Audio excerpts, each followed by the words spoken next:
नमस्कार. News maker live मध्ये तुमचं सर्वांचं सहर्ष स्वागत आहे. आणि पोलखोल वास्तववादी सत्तेची या विषयाला सुरुवात करण्या अगोदर सर्व प्रेक्षकांना लक्ष्मीपूजनाच्या न्यूज मेकर परिवारातर्फे लक्ष शुभेच्छा. ही दिवाळी तुम्हाला आनंदाची गेली. या दिवाळीमध्ये केलेले तुमचे संकल्प प्रसिद्धीत जावो आणि त्याच्या पूर्ती होण्यासाठी शुभेच्छा देतो. तर आपण वळूया विषयाकडे. पोलखोल वास्तववादी विषयांच्या अंतर्गत आपण भारतीय जनता पक्ष, महाराष्ट्रातील वाटचाल या सर्व गोष्टीचा आलेख आणि गावगाड्याच्या ग्रामपंचायतीच्या निवडणुकीच्या निकालामध्ये भारतीय जनता पक्षाने मारलेली मुसंडी या दोन गोष्टींचा विचार करणार आहोत. आणि यामागचं कारण असं आहे की मागच्या 15 दिवसापूर्वी मराठा आरक्षणाच्या निमित्ताने भाजपा विरोधी चेहरा समुदाय होतोय की काय असा भाजपच्या लोकांना चिंतेची वाटणारी गोष्ट ग्रामपंचायत निवडणुकीच्या बाबतीत मात्र फोल ठरली आणि सर्वात जास्त पसंती राज्यामध्ये भारतीय जनता पक्षाला मिळाली. त्या खालोखाल अजित पवार यांना, त्यानंतर काँग्रेस यांना आणि अजित पवार काँग्रेसच्या नंतर चौथ्या क्रमांकावरती विद्यमान मुख्यमंत्री एकनाथ शिंदे यांना. हे सर्व गोष्टींचा आढावा पाहिला तर आपल्याला हे लक्षात येईल की ह्या चहा गोष्टींचा आणि ही दिलेली पसंती सर्वांच्या दृष्टीने फलदायक आहे. ही दिवाळीची गिफ्ट म्हणावं की काय अशी शंका निर्माण झाली. कारण ही जनतेने दिलेली पावती म्हटलं तर संपूर्ण महाराष्ट्र पेटत असताना मराठा समुदायाला आरक्षण देण्यामध्ये भारतीय जनता पक्ष आणि त्या खालोखालच भारतीय जनता पक्षाचे सर्व महाराष्ट्रातील देवेंद्र फडणवीस कारणीभूत आहेत की काय अशी शंका होती. मराठा समुदाय जो राज्यामध्ये सर्वाधिक टक्क्यामध्ये आहे, हा मराठा समुदाय भारतीय जनता पक्षाला नाकारेल की काय अशी शंका निर्माण होती. परंतु हे सर्व असताना आंदोलन मागे झाल्यानंतर भारतीय जनता पक्षाला सर्वात जास्त जागा मिळालेल्या आहेत. त्यानंतर अजित पवार गट या गटालाही पवार साहेबांच्या पाठीमागे जनाश्रय मिळतोय की नाही ही सुद्धा परीक्षा होती. ही अजित पवारांसाठी सुद्धा दिवाळी भेट मानावी लागेल. कारण क्रमांक 2च्या जागा अजित पवार गटाच्या राष्ट्रवादी काँग्रेस पक्षाने घेतलेल्या आहेत आणि ही अजित पवार यांना एक जमेची बाजू आहे की त्यांनी घेतलेला निर्णय जनतेला मान्य आहे. त्यांच्या विचारसरणीच्या लोकांनी या भूमिकेला पाठिंबा देत पुन्हा अजित पवार यांच्या नेतृत्वावरती शिक्कामोर्तब केलंय असं सांगण्यास सुरुवात झाली आहे. कारण थेट सुनील तटकरे यांनी सुप्रिया सुळे यांना प्रत्युत्तर देताना हा विषय आमच्यासाठी संपलाय आणि महाराष्ट्र अजितदादांचं नेतृत्व मान्य करतोय असं बोलणं म्हणजेच काय की सुप्रिया सुळे यांना प्रत्युत्तर देताना अजित पवार यांना जनमानसामध्ये मिळालेली मान्यता हे अधोरेखित करण्यास गरजेचं. यानंतर तिसऱ्या क्रमांकावरती काँग्रेसच्या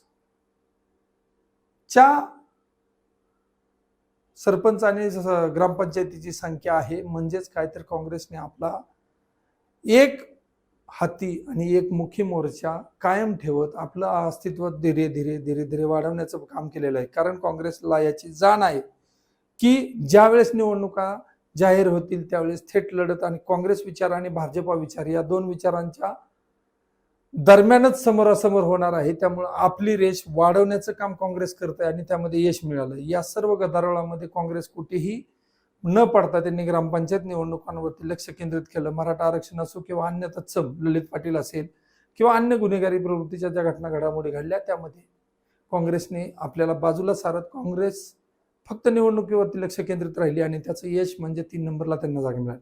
आणि 4थ्या क्रमांकाच्या जागा जर विचार केला तर एकनाथ शिंदे यांना मिळालेले आहेत. एकनाथ शिंदे यांनी खरं तर हे खूप मोठं यश मानावं लागेल. कारण शिवसेना पक्षावरती दावा केल्यानंतर जनमानसामध्ये एकनाथ शिंदे यांचा पाठिंबा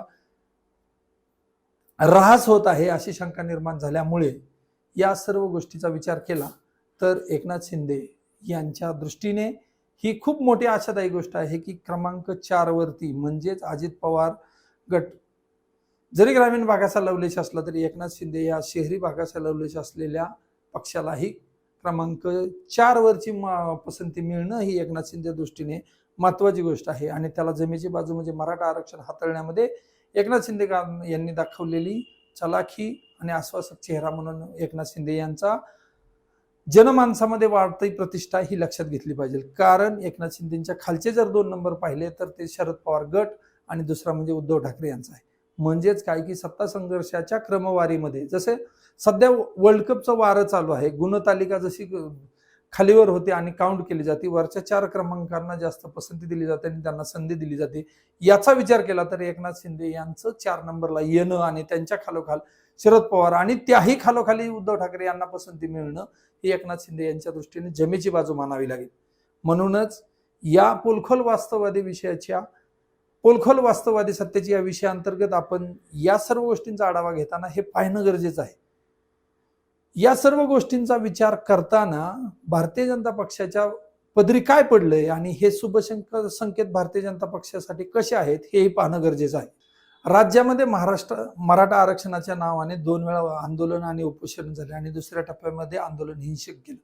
या हिंसक आंदोलनाच्या वातावरणामध्येच महाराष्ट्रामध्ये ग्रामपंचायतीच्या निवडणुका जाहीर झाल्या आणि सर्वसामान्य समाजाचा जनतेचा रोष म्हणून काही ग्रामपंचायतींना काही सदस्यांनी फॉर्म न भरल्यामुळे त्या रद्द कराव्या लागल्या, काही लोकांनी बहिष्कार टाकला. ही भारतीय जनता पक्षाला सत्ताधारी म्हणून ही रोषाची बाब होती.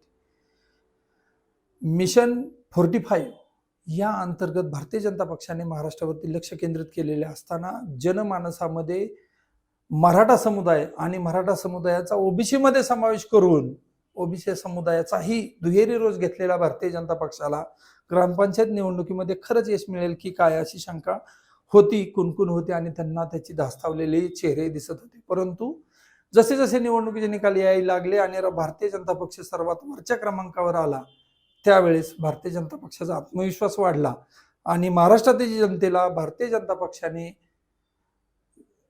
पसंती दिल्याचं लक्षात आल्यानंतर भारतीय जनता पक्षाच्या वतीने या गोष्टीचं भांडवल करण्यात आलं.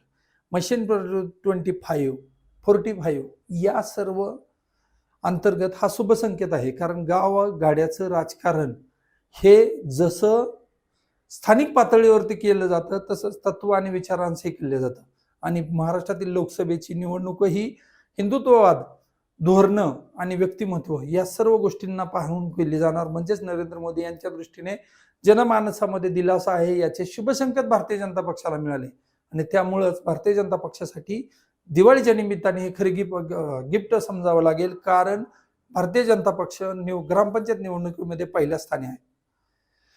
सरधोपट खालच्या स्तरावरती असलेल्या गटाकडून ग्रामपंचायत निवडणुकीला चिन्ह नसल्यामुळे आपलं ह्याच्यावरती जास्त उत्साह व्यक्त करण्याची गरज नाही असं बोललं जातं. परंतु एक मानसिकता, नवनियुक्त झालेल्या उमेदवारांची मानसिकता कोणत्या पक्षाकडे आहे यावरून लागेबांधे लावण्याचं काम केलं जातं. म्हणजेच काय की भारतीय जनता पक्षाचं वाढतं यश ही उद्धव ठाकरे आणि शरद पवार या गटासाठी चिंतेची बाब आहे. काँग्रेस त्या मानाने आज 3ऱ्या क्रमांकावर असल्याने जरासं समाधान असलं तरी सुद्धा हिंदुत्ववादी विचारांमध्ये फूट पाडण्यास उद्धव ठाकरे कमी पडत आहे ही काँग्रेसची चिंता आहे. आणि जर महाराष्ट्रामध्ये भाजपचा विजयाचा महामेर रोखायचा असेल तर काँग्रेसला या आपल्या रणनीतीमध्ये बदल करणं गरजेचं आहे. याची जाणीव या निवडणुकीच्या निमित्ताने होईल.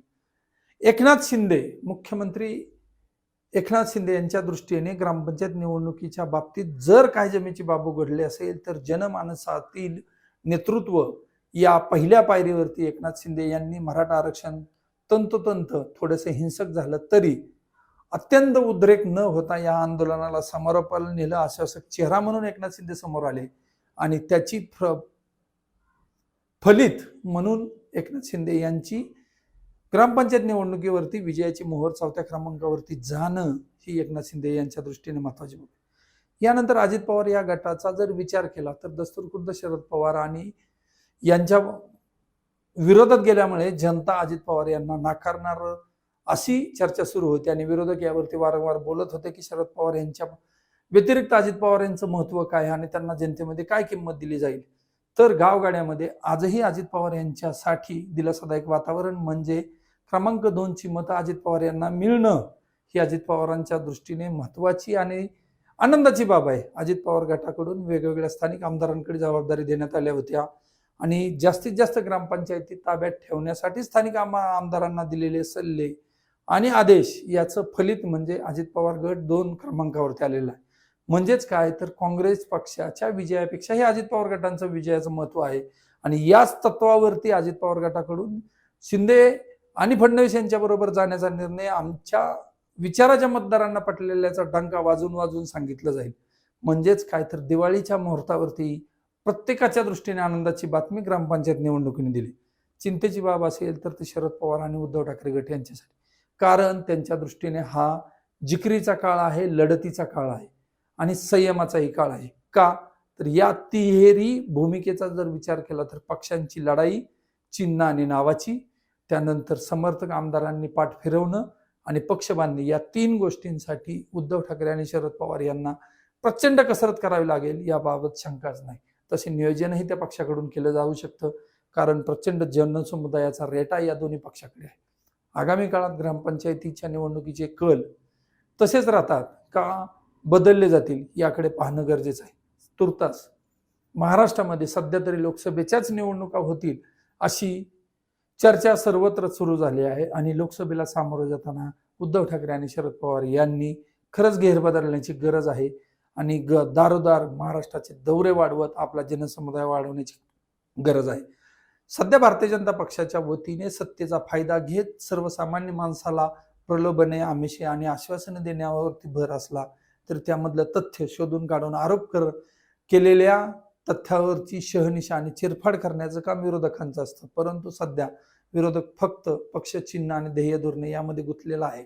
म्हणूनच भारतीय जनता पक्षाचे मिशन 45चं लक्ष पूर्ण झालंय की काय, आणि त्यांचा जर महामारी रोखायचा असेल तर काँग्रेससह उद्धव ठाकरे आणि शरद पवार यांना ठोस पावलं उचलण्याची गरज आहे. याची जाणीव त्या नेत्यांना आहेच, परंतु जनतेच्या दरबारामध्ये सध्या तरी महायुतीच्या बाजूने पारडं जड आहे असं म्हणावं लागेल. सरतेशेवटी थांबूयात. पुन्हा एकदा दिवाळीच्या तुम्हाला हार्दिक शुभेच्छा. पुन्हा भेटू. आमचा तुम्हाला हा व्हिडिओ कसा वाटला अवश्य कळवा. धन्यवाद.